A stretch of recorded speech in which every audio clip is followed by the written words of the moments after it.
In this video, we will compute the capital gain of Mr. Martin. So let us try to understand this problem.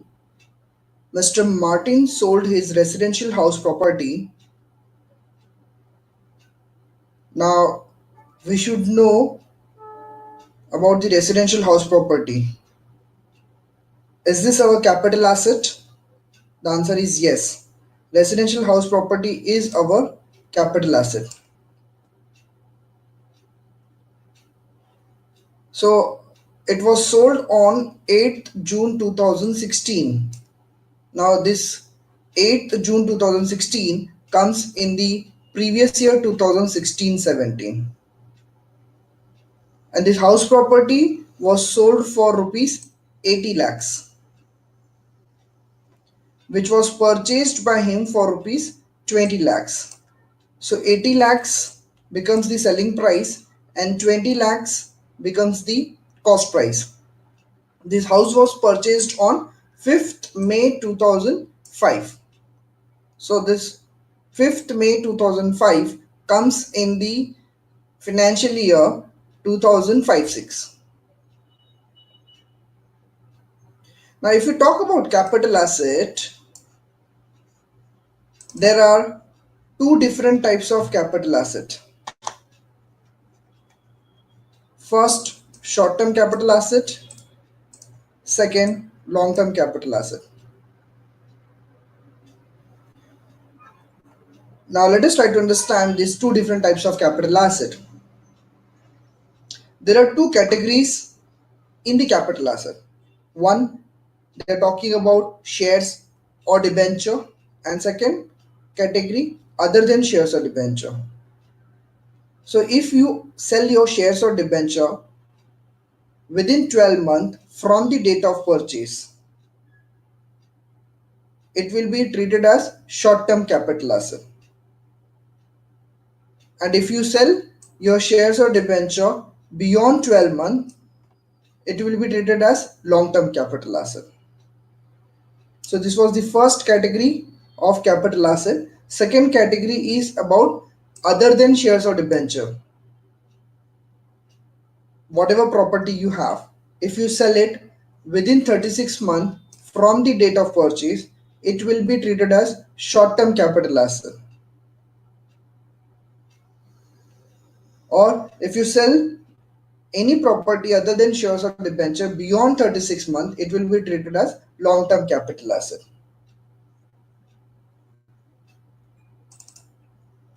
Now, let us try to understand the property which Mr. Martin has, whether it is short-term or long-term.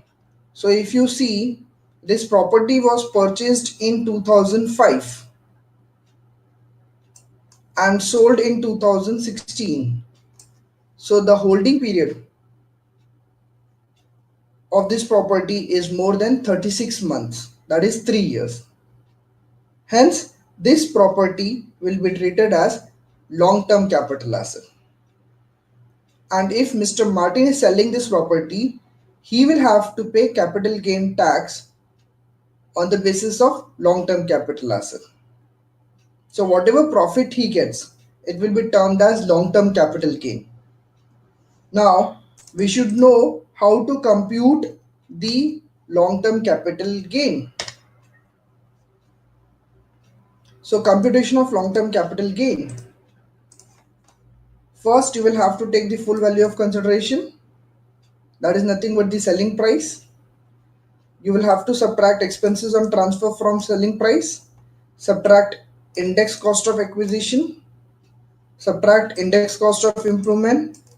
So finally you will get long-term capital gain. Now what is this indexation? Indexation is the benefit given by the government to us. What happens with the help of indexation? With the help of indexation, your cost goes up and profit comes down, and finally you pay less tax. So it is a benefit given by the government to us. Now why this benefit is given? Because we have long-term capital asset. The holding period of this long-term capital asset is more than 36 months. right? Now what happens if you buy any asset, let's say 20 years back, and if you try to sell the same asset now, so there will be vast difference in the cost price and the selling price. Now why there is a difference? Because of inflation. So indexation helps you to cover up this inflation gap. Indexation, with the help of indexation, you can convert your old cost into the new cost, right? So this is the format of calculating long-term capital gain. Now, okay, so what is this 80 lakhs? This 80 lakhs is the selling price, or you can say full value of consideration. What about this 20 lakhs? This is the cost price, or you can say cost of acquisition, right? Next, he paid rupees 1 lakh as brokerage for the sale of the said property. So now what will be this 1 lakh? This is expenses on transfer, that is brokerage. Now this expenses on transfer will be subtracted from the full value of consideration as per the format. Next, he bought another house property on 25th December 2016. Now Mr. Martin bought second house, and when he bought this on 25th December 2016 for rupees 10 lakhs. Now as he bought the second house, he will get exemption in the capital gain. Now let us try to understand how can he claim exemption.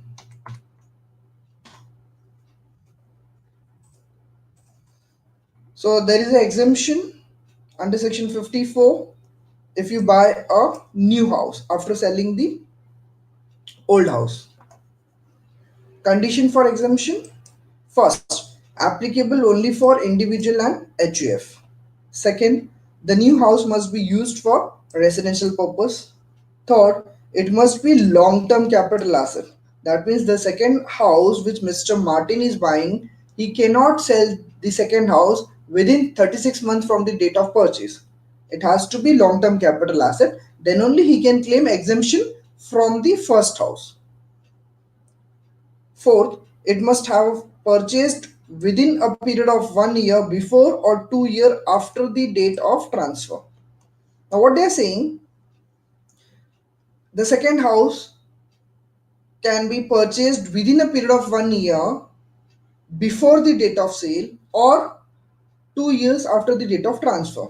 So, suppose if you are selling today, so from today within 1 year back, you can buy the house, second house, or 2 years from now in future you can buy. So you have an option of 1 year going back and 2 years in the front or after the date of transfer.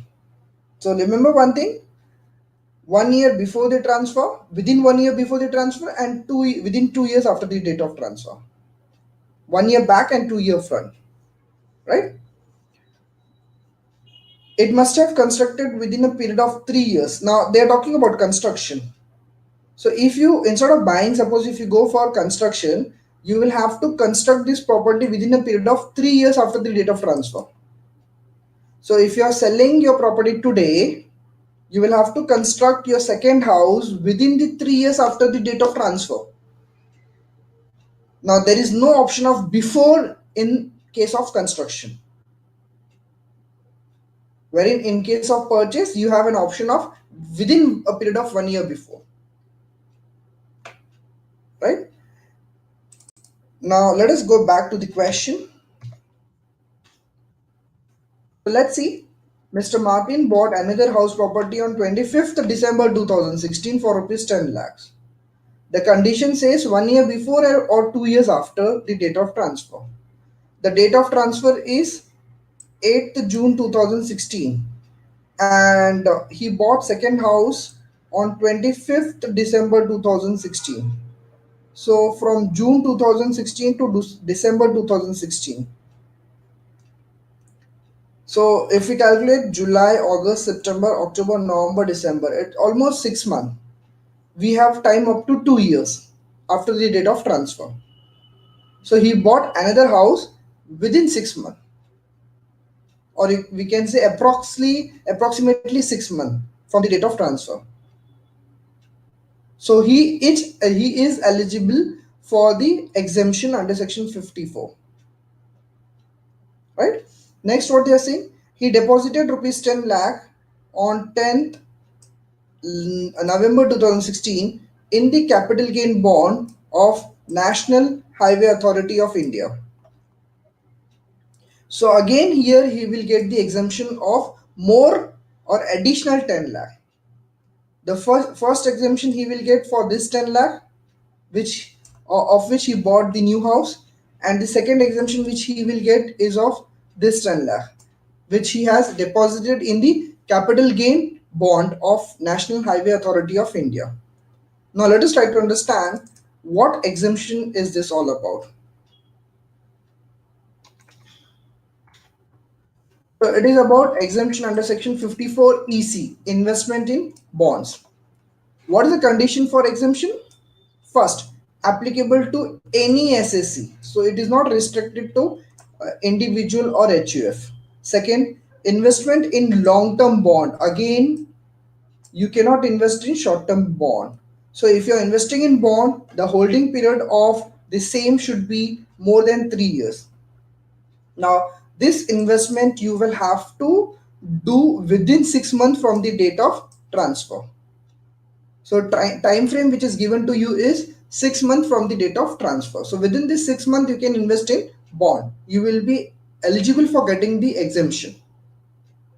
Third point, bonds must be issued by the National Highway Authority of India, that is NHAI, or the Rural Electrification Corporation Limited, RECL. So if you invest in any of these two bond, you will get exemption. Maximum amount of exemption is rupees 50 lakhs. So if you invest 60 lakhs, you will get exemption of only 50 lakhs, because the maximum limit which is given to you for the exemption is rupees 50 lakhs. And how you will get this exemption? You will get this exemption in 2 consecutive years. That is, first year will be year of transfer and second will be subsequent year. That is the second year of transfer. So including both the year, you will get maximum benefit of 50 lakhs.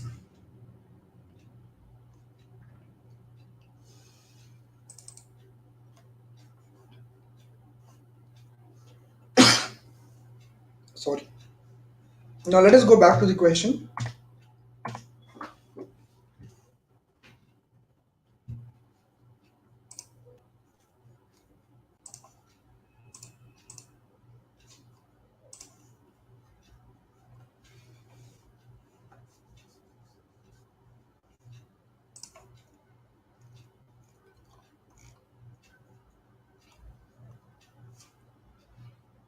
Okay, so we have understood about exemption under section 54 EC. So let us go back to the question. So if we see, the condition for getting an exemption under section 54 EC is you will have to invest the amount of capital gain within 6 months in the bonds, capital gain bonds. So if you see, the date of sale or the date of transfer is 8th June 2016, and the date of investment in bond is 10th November. So let us calculate from June, July, August, September, October, November, 10th of November. So it is 5 months.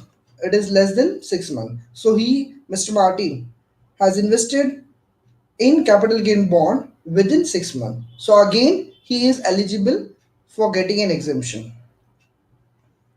Compute income under the head capital gain for the assessment year 17-18 as per Income Tax Act 1961. CII, Cost Inflation Index. For 2005-6 is 497, for 2016-17 is 1125. Okay, so let us start the solution.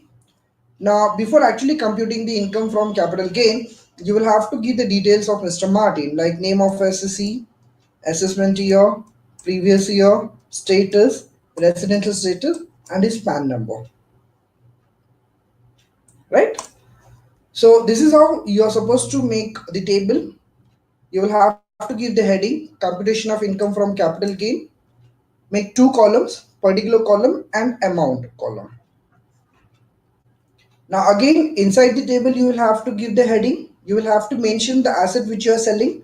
So in this case, Mr. Martin is selling a house property, a residential house property. So we will give the heading as house property. And as we know, we saw that this property is long-term capital asset. So we are mentioning in the bracket that this particular property is a long-term capital asset. So as you know the format, the first thing that you're supposed to take is full value of consideration, which is nothing but the selling price. So if you see the selling price, Mr. Martin sold his residential house property for rupees 80 lakhs. So selling price, full value of consideration will be 80 lakhs. Next is expenses on transfer, that is brokerage. So again, if we go back to the question, if you see this one, he paid rupees 1 lakh as brokerage for the sale of said property. So expenses on transfer, that is brokerage, 1 lakh will be subtracted from the full value of consideration, less index cost of acquisition. Now, if we talk about index cost of acquisition, there are different cases of index cost of acquisition. Let me take you to the cases of indexation.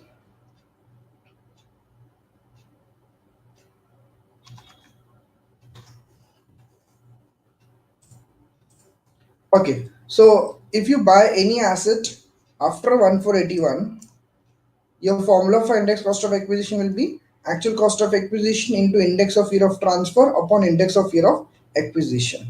And the formula for index cost of improvement will be actual cost of improvement into index of year of transfer upon index of year of improvement. Now let's see, Mr. Martin has bought the property before 81 or after 81.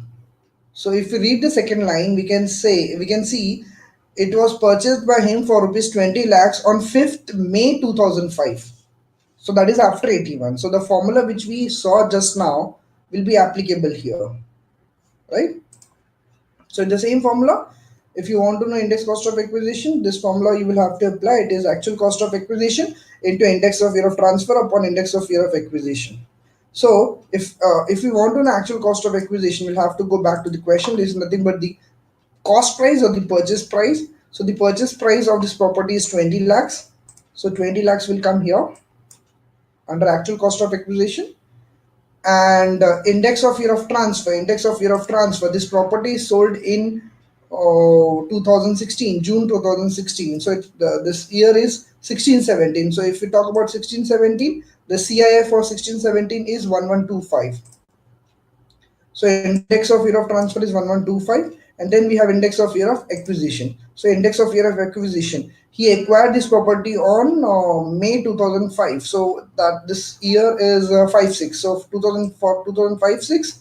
CII is 497. So upon we will say 497. So it is 20 lakhs into 1125 upon 497. So once you calculate this, you will get index cost of acquisition, right? So after subtracting expenses on transfer and index cost of acquisition, you will get some amount, and that will be 33,72,837. Now this is actually your capital gain, but you will get exemption. So there are two exemption which you will get. First, exemption under section 54, that is purchase of new house. So you will get the exemption of 10 lakh, right? As we saw in the question, he bought another house property on 25th of December 2016 for rupees 10 lakh. And second exemption that he will get is section 54 EC, investment in REC bond, right? So if you see, it's an investment he deposited on 10th November 2016 in the capital gain of National Highway bond, right? So you will get the exemption of this 10 lakh as well. So you will have to subtract 10 lakh plus 10 lakh, that is 20 lakh from this 33 lakh 72,837. Finally, you will get long-term capital gain on which you're supposed to pay tax. This is how we compute the capital gain on sale of house property and can claim exemption under section 54 or 54 EC. I hope you have understood this problem. Thank you for watching this video.